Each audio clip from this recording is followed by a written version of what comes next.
Og der er altid krig mod Sverige. Altid, altid, altid. Der er en del af et epitafium inde i domkirken. Jeg har den her, Thomas. Er det ikke også den, du leder efter? Du må få den. Den er lige her. Jeg tror, det er i nordre korsarm hen over den lille dør, der går op til den trappe der går op til pulpiturerne og så op over loftet. Der hænger en del af et epitafium, og det er en stor borgmester, der var i Aarhus i 1600-tallet, som hedder Rasmus Testrup. Han kom ned fra Testrupvegnen der, så det er derfor, han hedder sådan. Han var borgmester i Aarhus, og han havde sin store gård over i Kannikegade.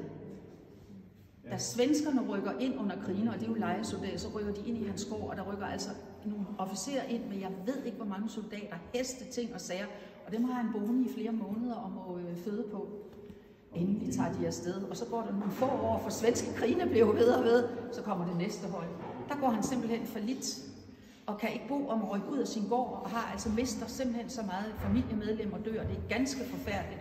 Han har skrevet noget, der han kalder en stambog, som er det, vi vil kalde en dagbog i dag, hvor han har en beskrivelse, levende beskrivelse af alt det her. Rasmus Testrup.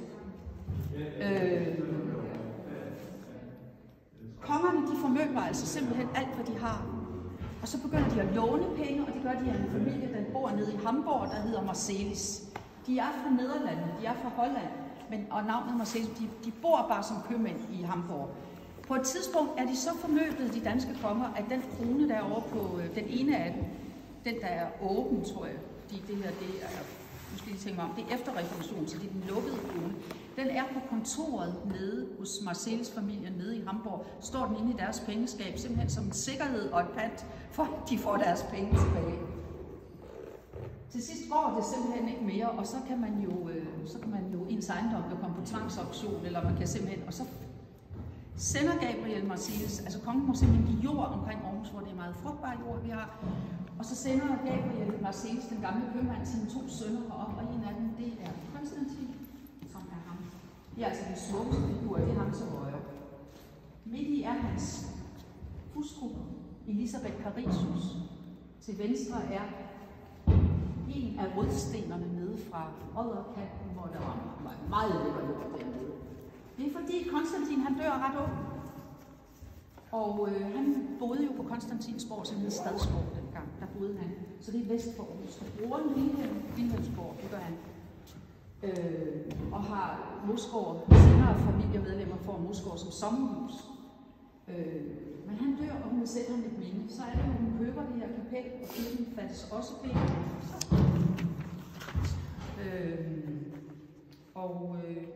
Siger du, deres mor køber kapellet, eller hvad?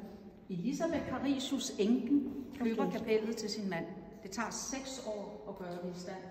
Og det er så en meget, meget stor billedhugger, som også har lavet noget over i Roskilde Domkirke for kongefamilien derovre i et af kapellerne, som laver det her store arbejde her. Og det er det sorte marmor, det er fra Belgien. Og noget af det nistrede også, og det hvide marmor, det er fra Norditalien, Carrara. Toskana, tror jeg faktisk, det er det. Og I skal se det i dagslys. Det er simpelthen så fantastisk. Det har været så dyrt. Også hvis I træder tilbage, så kan I se, der er også en portindgang, ligesom på en herregård her. Ikke? Det har kostet så mange penge at lave. Og ja, ligesom hvis hun havde købt en herregård. Og Mogensen, biskop Mogensen, han må ud, fordi hun har købt kapellet, så han sidder der. Hans sten er derinde. Men I kan simpelthen se noget meget sjovt, og det er, at der er en lille hund imellem hende og Konstantin, kan I se det? Fordi hun skal nå at have sin anden mand med også. Han skal jo nu, hun er jo gift igen, og han skal med. Hun er gift med broren, simpelthen? Nej, han hedder Rødsten. Det er en helt anden adelsmand, hun har giftet sig med. Så Konstantin er død, og i løbet af de 6 år bliver hun gift igen. Så når hun at få ægtemand nummer 2 med, og derfor mangler Konstantin sin højre arm. Der er simpelthen ikke plads til armen. De skulle have stået ved siden af hinanden, og han skulle ligesom også have stået med den anden arm sådan ud. Og det er der ikke plads til. Så kommer hunden ind, og det her er barok. Det er barok. Og barok er jo teaterets tid. Det er jo Solkongen i Paris og sådan noget. De elskede teater dengang. Og det her det er en scene, kan I se det? Og de er klædt ud som romerske imperatorer. Og hun er klædt ud som sådan en flora. Hun er meget smuk, sådan det tøj, hun har på, så der har hun nok ikke set ud. Så er der 2 gudinder. Minerva er en af dem, og det er Pallas Athene derovre. Hun står med det her, I skal bare se en gang, der er jo masser af slanger på. Det er Medusa-hovedet på, det er jo spejlet, der skal holdes op for en Medusa, ikke man dør, hvis man ser på Medusa. Det er hende, der er her, og så er der englene og så videre. I kan se det himlen deroppe, der er askekrogen med ilden op, symbolet. Og hernede ligger de så, og hvis I lige vil se det, inden I skal gå, så er det bare almindelige kister. Der er også børnekister, I kan komme en anden dag og se det. Der er masser af det familiemedlemmer dernede. Jeg ved, Elisabeth Parisius kiste er gået i stykker, fordi der er kun kisteskiltet i sølv og alt det der tilbage, alle dekorationerne. Men han har sin sabel på sin kåre på, for han er jo adelsmand. De bliver nemlig adlet og kommer til at hedde Gyldenkrone.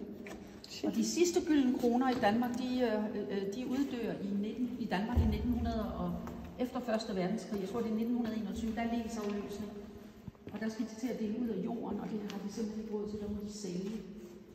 Det er ude på Vilhelmsborg og Moskov og alt det der. Så det er broren.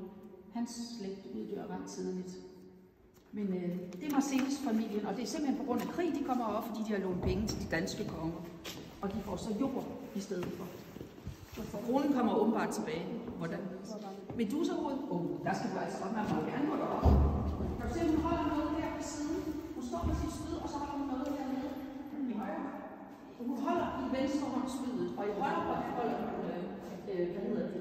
Det er Medusa-hovedet, der er skørt. Men du kan bruge ting her. Du kan bare se det, når det er dagslys også. Men du må gerne tage lykken på dig op, hvis du vil. Man kan åbne det her. Det er virkelig besværligt. Der skal 2 mand til mindst for at åbne, og så kan man jo gå derned og sådan noget. Men man kan også derned. Nå, er I ikke trætte af at høre på mig? Nej. Jeg spørger om alt muligt, hvis det er. Og hvis Jan, så kan jeg skrive til jer, hvis der er et eller andet specielt.